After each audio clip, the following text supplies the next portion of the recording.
प्रिय छात्र छात्राओं, सने भरा नमस्कार। आज हम लोग डॉक्टर सिद्दीकी क्लासेस में बीए पार्ट 1 साइकोलॉजी ऑनर्स के पेपर 2 यानी अबनॉर्मल साइकोलॉजी के चैप्टर 4 के टॉपिक ड्रीम यानी स्वप्न से संबंधित कुछ महत्वपूर्ण नए वस्तुनिष्ठ प्रश्नों के वैकल्पिक उत्तरों में से सही वैकल्पिक उत्तरों को जानने की कोशिश करेंगे। आज का पाठ स्नातक खंड 1 मनोविज्ञान प्रतिष्ठा के साथ साथ यूजीसी नेट की तैयारी कर रहे तथा पब्लिक सर्विस कमीशन की तैयारी कर रहे उन सभी परीक्षार्थियों के लिए काफ़ी उपयोगी सिद्ध होगा। तो शुरू करते हैं ड्रीम यानी स्वप्न से संबंधित कुछ वस्तुनिष्ठ प्रश्नों के वैकल्पिक उत्तरों में से सही वैकल्पिक उत्तर पर आधारित आज का ये पाठ। आज के पाठ का पहला प्रश्न आप सभी परीक्षार्थियों के लिए। प्रश्न इस प्रकार है, psychopathology of everyday life. Psychopathology of everyday life पुस्तक का लेखक कौन है? वैकल्पिक उत्तर ए युंग, बी एडलर, सी फ्रायड और डी मैकडूगल।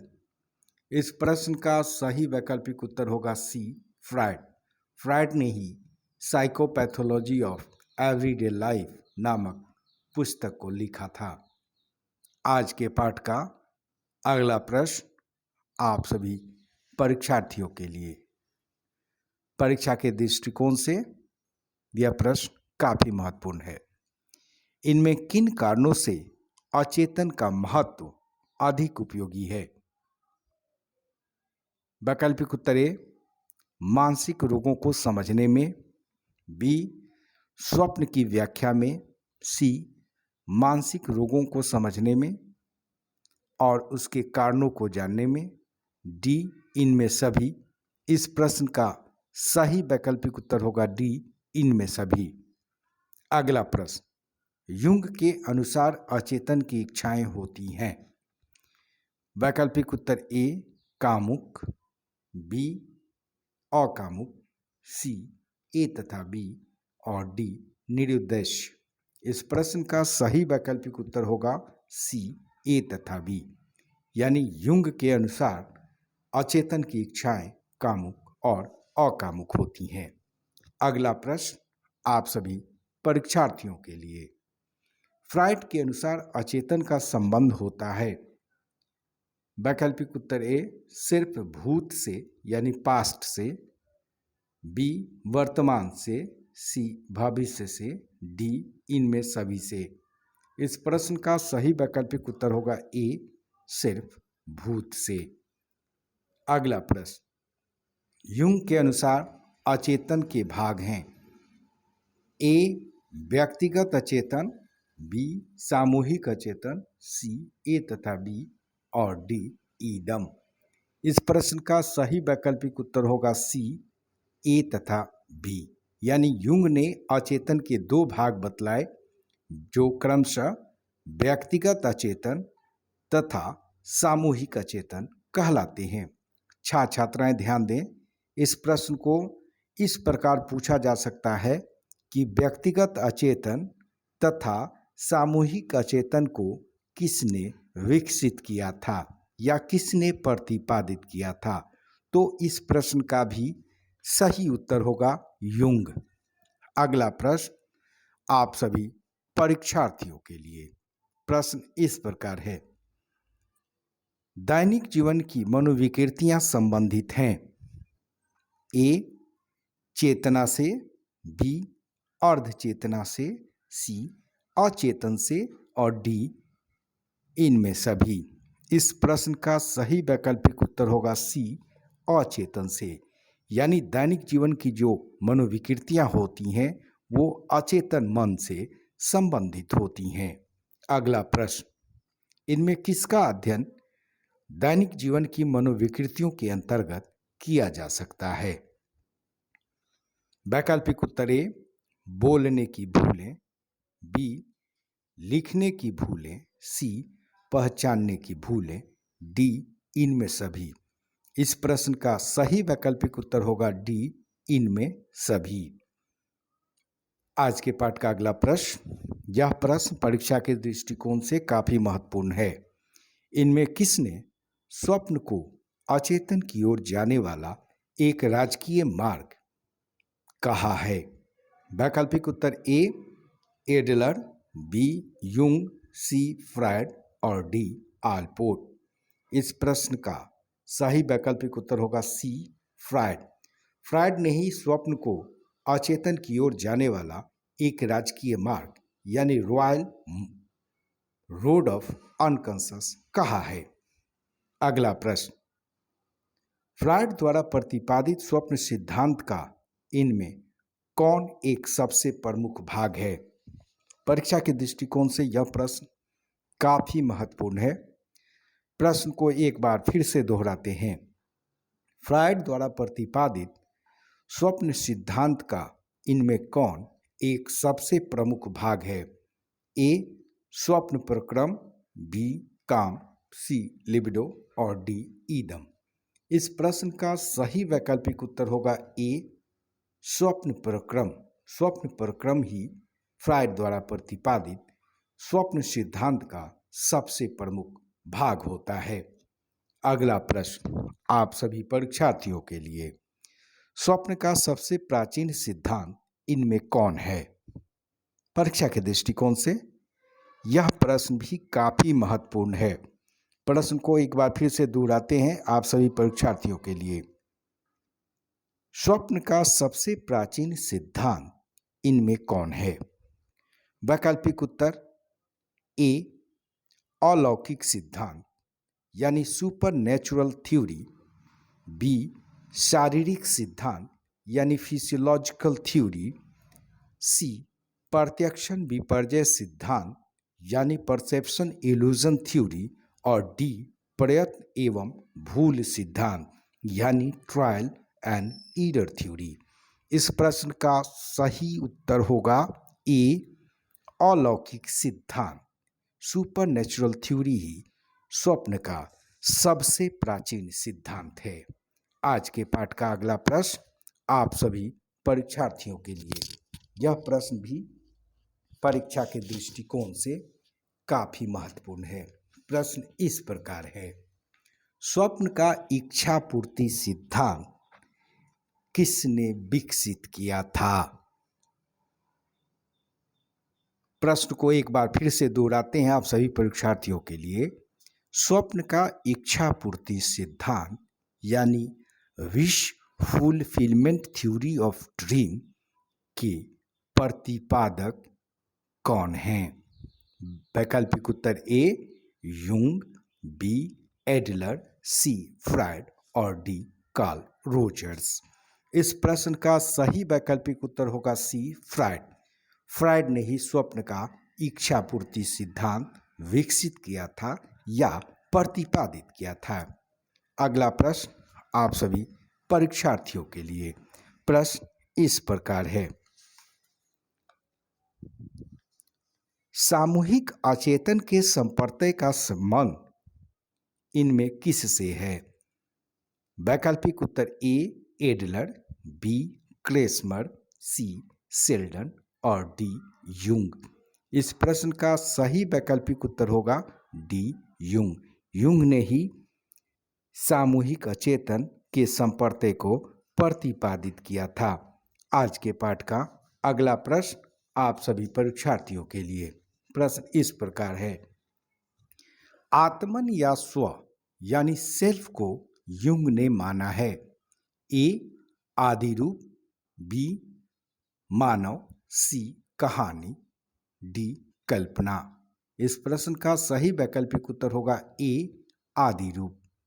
अगला प्रश्न, इनमें कौन व्यक्तिगत मनोविज्ञान यानी इंडिविजुअल साइकोलॉजी का जनक है? वैकल्पिक उत्तर ए यूंग, बी एडलर, सी टीचनर और डी फ्रायड। इस प्रश्न का सही वैकल्पिक उत्तर होगा बी एडलर। एडलर ने ही व्यक्तिगत मनोविज्ञान यानी इंडिविजुअल साइकोलॉजी को प्रतिपादित किया था। अगला प्रश्न आप सभी परीक्षार्थियों के लिए। प्रश्न इस प्रकार है, एडलर के अनुसार मानव व्यवहार होता है ए उद्देश्यपूर्ण, बी लक्ष्य निर्देशित, सी ए तथा बी और डी कामुक। इस प्रश्न का सही वैकल्पिक उत्तर होगा सी ए तथा बी, यानी एडलर के अनुसार मानव व्यवहार उद्देश्यपूर्ण एवं लक्ष्य निर्देशित होता है। अगला प्रश्न, सफलता या पूर्णता की कोशिश के संपर्तय को किसने दिया था? प्रश्न को एक बार फिर से दोहराते हैं आप सभी परीक्षार्थियों के लिए। सफलता या पूर्णता की कोशिश के संपर्तय को किसने दिया था? वैकल्पिक उत्तर ए एडलर ने, बी यूंग ने, सी कोहलर ने और डी इनमें कोई नहीं। इस प्रश्न का सही वैकल्पिक उत्तर होगा ए एडलर ने। अगला प्रश्न आप सभी परीक्षार्थियों के लिए, सामाजिक अभिरुचि यानी सोशल इंटरेस्ट के संपर्तय को किसने दिया था? वैकल्पिक उत्तर ए यूंग, बी फ्रायड, सी एडलर, डी करेन हॉर्नी। इस प्रश्न का सही वैकल्पिक उत्तर होगा सी एडलर। एडलर ने ही सामाजिक अभिरुचि के संपर्तय को प्रतिपादित किया था।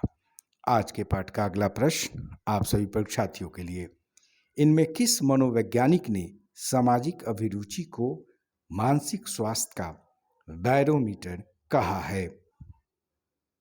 वैकल्पिक उत्तर ए एडलर, बी उंट, सी अरस्तु और डी प्लेटो। इस प्रश्न का सही वैकल्पिक उत्तर होगा ए एडलर। एडलर ने ही सामाजिक अभिरुचि को मानसिक स्वास्थ्य का बैरोमीटर कहा था। अगला प्रश्न आप सभी परीक्षार्थियों के लिए। प्रश्न इस प्रकार है, इनमें किसने जीवन शैली के संपर्तय को प्रतिपादित किया था? वैकल्पिक उत्तर ए यूंग, बी एडलर, सी अन्ना फ्रायड और डी इनमें कोई नहीं। इस प्रश्न का सही वैकल्पिक उत्तर होगा बी, यानी एडलर ने ही जीवन शैली के संपर्तय को प्रतिपादित किया था। आज के पाठ का अगला प्रश्न आप सभी परीक्षार्थियों के लिए। फ्रायड के अनुसार घर प्रतीक है ए मानव शरीर का, बी लिंग का, सी बधियाकरण की चिंता का और डी इनमें कोई नहीं। इस प्रश्न का सही वैकल्पिक उत्तर होगा ए मानव शरीर का, यानी घर को मानव शरीर का प्रतीक फ्रायड ने माना है। अगला प्रश्न, फ्रायड के अनुसार जहाज, नाव, डब्बा, बोतल एवं संदूक इनमें किससे संबंधित है? वैकल्पिक उत्तर ए पुरुषलिंग, बी स्त्रीलिंग, सी स्तन, डी भाई बहन। इस प्रश्न का सही वैकल्पिक उत्तर होगा बी स्त्रीलिंग। अगला प्रश्न, फ्रायड के अनुसार कोई मुलायम वस्तु जैसे आम, सेब एवं नाशपाती का अर्थ होता है ए माता पिता, बी भाई बहन, सी रति क्रिया और डी स्तन। इस प्रश्न का सही वैकल्पिक उत्तर होगा डी स्तन। अगला प्रश्न आप सभी परीक्षार्थियों के लिए। परीक्षा के दृष्टिकोण से यह प्रश्न भी काफी महत्वपूर्ण है। प्रश्न इस प्रकार है, स्वप्न प्रक्रम ड्रीम मैकेनिज्म कहलाएगा ए स्वप्न कार्य, बी लिबिडो, थैंटोस, सी और डी इरोस। इस प्रश्न का सही वैकल्पिक उत्तर होगा ए, यानी ड्रीम प्रक्रम ड्रीम मैकेनिज्म को ही स्वप्न कार्य कहा जाता है। अगला प्रश्न आप सभी परीक्षार्थियों के लिए। फ्रायड के अनुसार स्वप्न प्रक्रम अथवा स्वप्न कार्य के अंतर्गत किसका अध्ययन होता है? वैकल्पिक उत्तर ए संक्षेपण एवं विस्थापन का, बी प्रतीकरण एवं नाटकीकरण का, सी गौण विस्तार का और डी इनमें सभी। इस प्रश्न का सही वैकल्पिक उत्तर होगा डी इनमें सभी। आज के पाठ का अगला प्रश्न आप सभी परीक्षार्थियों के लिए। प्रश्न इस प्रकार है, फ्राइड के अनुसार रूपांतरित हिस्टीरिया का अर्थ होता है ए मानसिक संघर्ष, बी कामुक संघर्ष, सी लिबिडो और डी दमित एवं विचलित यौन ऊर्जा का दैहिक लक्षणों में रूपांतरण। इस प्रश्न का सही वैकल्पिक उत्तर होगा डी यानी दमित एवं विचलित यौन ऊर्जा का दैहिक लक्षणों में रूपांतरण ही रूपांतरित हिस्टीरिया का अर्थ होता है। अगला प्रश्न आप सभी परीक्षार्थियों के लिए। प्रश्न इस प्रकार है, इनमें किसने स्वतंत्र साहचर्य विधि फ्री एसोसिएशन मेथड को विकसित किया था? वैकल्पिक उत्तर ए यूंग, बी कोहलर, सी अन्ना फ्राइड और डी इनमें कोई नहीं। इस प्रश्न का सही वैकल्पिक उत्तर होगा डी इनमें कोई नहीं, यानी स्वतंत्र साहचर्य विधि को फ्राइड महोदय ने ही प्रतिपादित किया था। और आज के पाठ का अंतिम प्रश्न आप सभी परीक्षार्थियों के लिए, इनमें कौन वैश्लेषिक मनोविज्ञान यानी एनालिटिकल साइकोलॉजी को प्रतिपादित किया था? वैकल्पिक उत्तर ए यूंग, बी एडलर, सी फ्राइड और डी टिचनर। इस प्रश्न का सही वैकल्पिक उत्तर होगा ए यूंग। यूंग ने ही वैश्लेषिक मनोविज्ञान यानी एनालिटिकल साइकोलॉजी को विकसित किया था। यूंग ने ही इस मनोविज्ञान के अंतर्गत अचेतन के दो भाग बतलाए थे, जिनमें एक भाग व्यक्तिगत अचेतन तथा दूसरा भाग सामूहिक अचेतन के नाम से जाना जाता है। अब आज का ये पाठ यहीं पर समाप्त होता है। आशा करते हैं आज का पाठ आप सभी छात्र छात्राओं के लिए काफ़ी उपयोगी सिद्ध होगा। फिर मिलते हैं अगले क्लास में, तब तक के लिए आप सभी का बहुत बहुत धन्यवाद।